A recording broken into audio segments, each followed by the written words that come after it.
تمكنت الفرقة الإقليمية للدرك الوطني ببلدية مزغران من إحباط محاولة هجرة غير شرعية عبر البحر وتوقيف 12 شخصا، 7 سيارات نفعية وحجز مبالغ مالية وأقراص مهلوسة وهواتف نقالة ودلاء بنزين. مراسلة وتي بالعربي.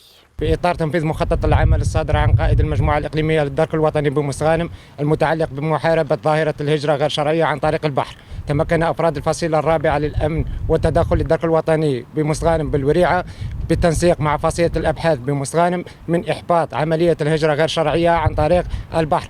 تمكنوا على إثرها من توقيف 12 شخص مدبرين كانوا مختبئين بأماكن متفرقة بشاطئ شعبان صيرة بلدية مزغران ولاية مسغانم، مع حجز 7 سيارات سياحية ودراجة نارية و10 دلاء مملوءة بالبنزين، 41 قرص مهلوس، بالإضافة إلى حجز مبلغ مالي من العملة الوطنية قدره 85 مليون سنتيم، ومبلغ مالي من العملة الأجنبية المقدر ب 105 أورو، 13 هاتف نقال. سوف يتم تقديم الموقفين أمام الجهات القضائية المختصة فور الانتهاء من التحقيق.